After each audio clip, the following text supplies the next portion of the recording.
I recently had a minor breakthrough when it comes to chroma key footage, and I want to share with you all because I could have used a video like this a while ago. I'm going to be working in DaVinci Resolve and a lot in Fusion today. Let me show you what I've got for my project settings and color management here. So I'm using DaVinci YRGB for the color science. My timeline color space is DaVinci Wide Gamut. Output color space is Rec 709 Scene. I actually don't really like using the color managed workflow. I like doing it manually. It gives me a little bit more control, and I'll show you how I deal with that here. I shot this clip on a Canon R5C in C-Log3 at 4K. I want to break down how log footage is handled in this workflow, because a lot of times I'm seeing tutorials that just have like already a transformation on the footage, or it's shot in Rec 709, and that's not really helpful for me, because I feel like you have to be able to be using log footage for this in a professional workflow. So that's what we're going to be doing. Let's hop into Fusion. All right, so we filmed in log, but we don't want to be looking at the log footage. And we don't want to necessarily be working in log. Anyway, so let's deal with that. Hitting Shift Space to bring up this Select Tool dialog box. We're going to bring a color space transform node into the flow here. We are going to set this to our Canon camera settings. This was in Canon Log 3. And we are going to be working in linear Rec 709 in the midst here. So this also doesn't look good, right? So let's add a view look to our Fusion space. We're going to go from linear to Rec 709. So there you go. Now we're looking at a reasonable image here at the end of the chain. And it's done with this node plus a viewer look. Excellent. So let's jump into keying. I'm going to be using the Delta keyer. Again, that's Shift Space to bring up the Select Toolbox. I'm going to pick a color. I'm not going to try to get a perfect key with just one node. I think a lot of tutorials say, like, I just use Delta keyer and try to like make this key perfect with one node. That's not been very helpful for me. So let me switch over to looking at the alpha here. And generally, I'm looking at this hair detail at the edges here, and that's looking pretty good. Things are pretty well preserved as far as the hair goes. And yeah, I'm getting some gray speckles throughout here, and obviously the background isn't great. I am not denoising my footage. I think that you probably can have success with that. And maybe if it was a different camera, I don't know, it adversely affects my hair detail here, and I can get a good key without denoising. So how do we actually clean this up? I'm done with this node. I'm not doing anything else with this node. I'm going to copy and paste it out here and feed this into it, open this node up, and what I'm going to do with this, I'm going to be combining two keys together, and I think this workflow is called something like the inner matte, outer matte, or like hard matte, or soft key, hard key. Anyway, but the idea is that I'm going to be combining these together. I'm going to be much more aggressive with this second key here. I am going to be trying to get these white values to be like, perfectly clean here. And I'm going to be doing that by, well, first let me erode this. Get away from the edges, because this is going to be kind of handling our edge key. This is going to be handling the inner core. And let me just crank some threshold. Let me blur this. Clean the foreground. And you're like, okay, this looks terrible. Like, obviously, look at this, this mush. Well, let me introduce you to the clean plate. Join the clean plate club. Let's pipe our original footage into the clean plate. Let's take a look at it. Let's grab some blue. And I am not super sure what is going on with the clean plate node. All I know is that it kind of just makes the keys work really well. And I'm gonna erode this a bit. I'm gonna grow the edges. I'm gonna fill it. And I'm gonna pipe this into the clean plate sockets on these two keys. And let's take a look at what this does to the key here. Oh my goodness, isn't that great? Just with the addition of this clean plate, wow. Same thing over here. Before, after, amazing. And we still do have to combine these keys. So let's plug the output of this second more aggressive key into the solid matte input of the first key. Let's look at that.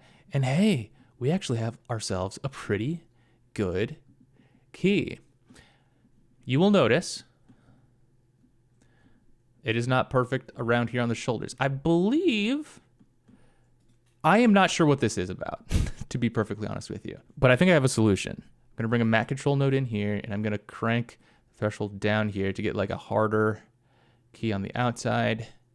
And I'm just looking at this edge here. I know that this is messing with hair detail. Don't worry about that for now. Just look at the shoulder.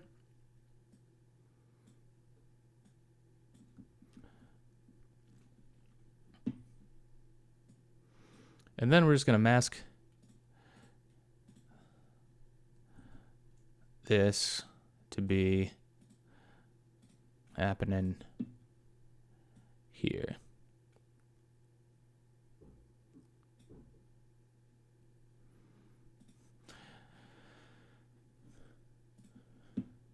Let's grab another matte control. I'm going to be using multiple matte controls. I probably could be doing this in one matte control node, but I just kind of like separating things out, one function per node. With this, I am going to actually, use this as a garbage mat to get rid of the extra stuff around here. So let me mask.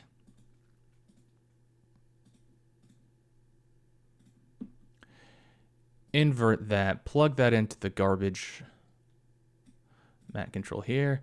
And so look at that. We have ourselves our clean key with a good amount of hair detail preserved still. So also in this node, I'm going to clean up do some despill work. You can see this is a bit blue here. So let's bring this spill suppression up. Let's switch over to well done. There we go. I have to go all the way to burnt.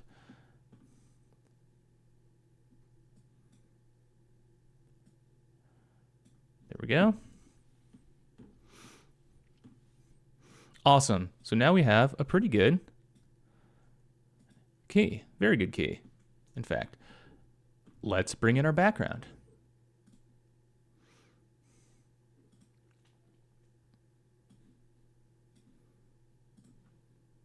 So I will do another video if folks are interested in how I got this virtual background here. It's interesting. I like working with Blender and I like getting the perfect angle and that. But for this tutorial, this is more about like the compositing and combining rather than the rendering. So just keep that in mind.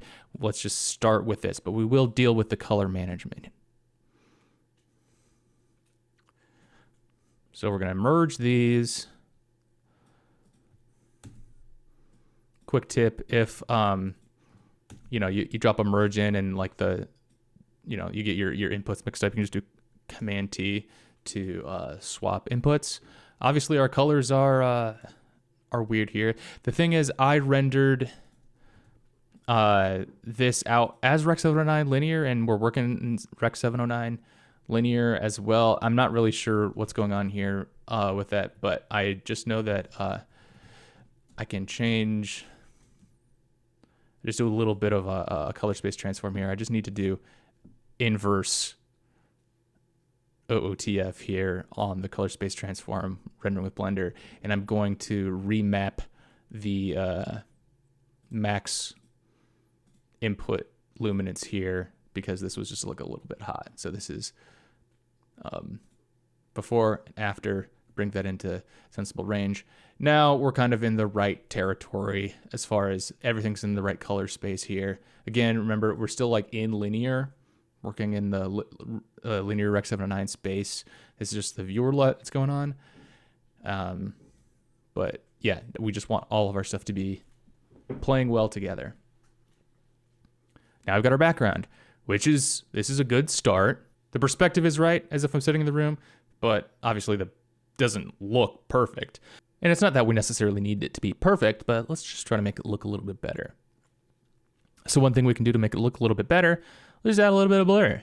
You could do this more accurately, maybe with like a camera lens blur or like a blur map or something.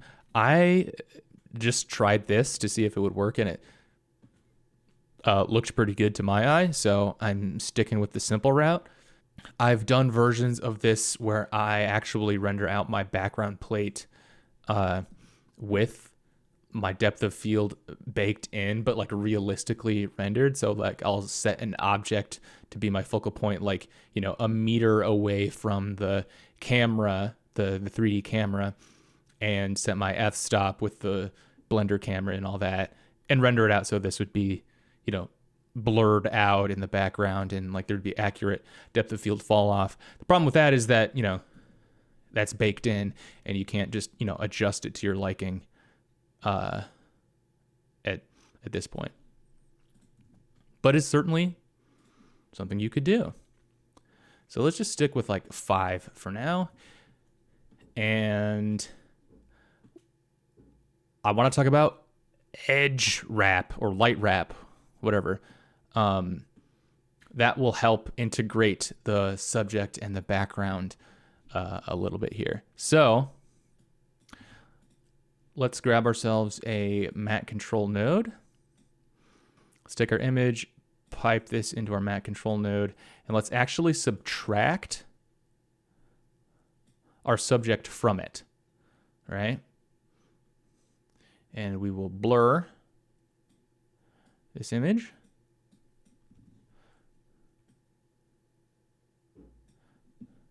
And then we are going to merge that back on top of our other footage and then subtract out everything that isn't over the subject. That makes sense, right? So this is our matte here, right, from our subject. And let me rewrap this a little bit to just be more obvious with what that's doing. That makes sense? So we've got our image minus our subject with this alpha hole here, right? And then we're blurring that so we can bring in the edges from the background in over our subject, right? Or like over where our subject would be. And then we're merging that image back over our subject finally, right? And so what we can do here, and this is just like, you know, bringing the environment back over our subject just around the edges. So that's what this technique is doing. And we should refine this a little bit. Let's, you want to blend this in to be more subtle, just to add a little bit of color there. Play with the blur, you can really blur it out, go, I don't know about there. And something that can work sometimes too is add a luma key. So you are just keying in, and then, you know, you gotta bring it in a bit this way, right? But, so you're just taking the brightest parts of the image and merging those over the subject. That would be another way. So just looking a little bit more realistic that way. So this is your edge wrap. Hooray. And this is essentially our finished image. Now, in the video that this is actually from, this background plate isn't just a still image. I actually brought this image into After Effects. I know, I'm sorry, but we're deep enough into this video that I can admit that kind of thing. And just quickly like added some like turbulent displacement, and other like things, just to add a little bit of movement to the background to make it look like this was not just a still sterile 3D image. And I can do a video on that if you're interested. But this is still, procedural, or however you want to call it. So like you can still like blur this less or more. I think it's about right. And what we can do now is this is our image, right? This is our final image that we're looking at here out of Fusion, but we can actually hop over to the color page and oh my gosh, the color's all borked. That's okay. Remember that we actually have this view look on, or this, what do you want to call this? Viewer, I mean, it's a LUT, yeah, right? So we're taking a fully converted, this image is in full linear Rec 709 color space right now. So knowing that, we could say that, yep, this is in Rec 709 linear. And we could go straight into Rec 709 here finally for our final final image. I don't know, do we need to do this? No, I don't think we do. Okay. Or we can actually make sure that this is going to DaVinci Wide Gamut and do additional corrections at this point, which is exactly what I'm going to do. Let's go to the Film Creator node, drop that on here, label our stuff. Let's no effects. Let's tell it that we're giving it DaVinci Wide Gamut. We'd like to output Rec 709. And we can have ourselves a good time. I'm going to, bring the exposure down a bit here. Gonna bleach bypass this. Richness.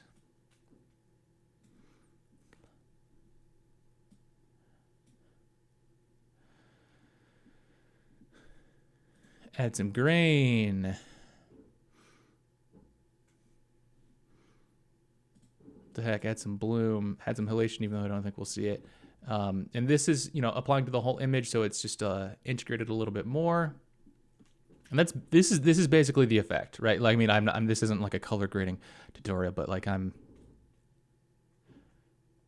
just showing you what you can do.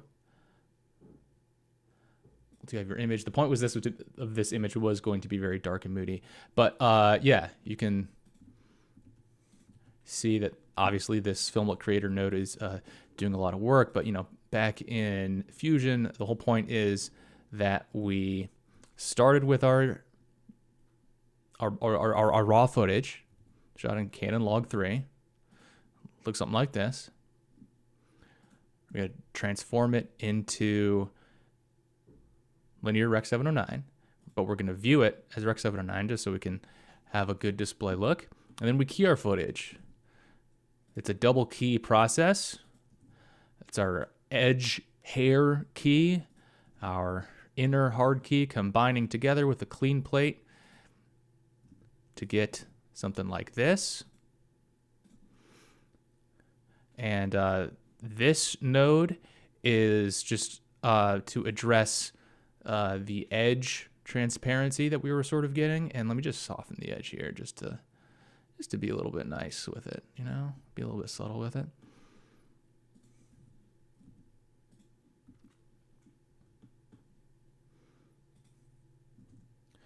And this, ooh, look at this. We got a little extra nastiness over here. Let's just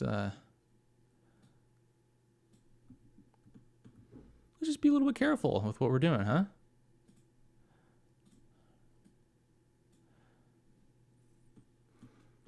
And then we're going to light wrap. Well, we're going to bring in our background first is what we're going to do. Bring in our background. Make sure we put it in the right color space. Blur it a little bit. Put it behind our subject. And then we're going to take that image. We're going to subtract out our subject. Blur that so we get this edge. And merge that over our subject again to get a little bit of Just integration with the background.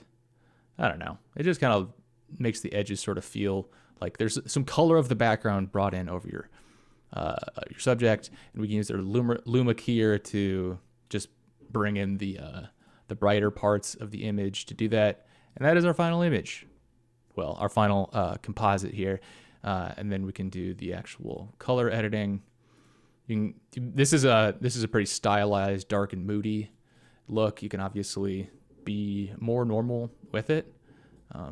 Just have like a Rec 709 look. Yeah. So there you have it. Thanks for watching.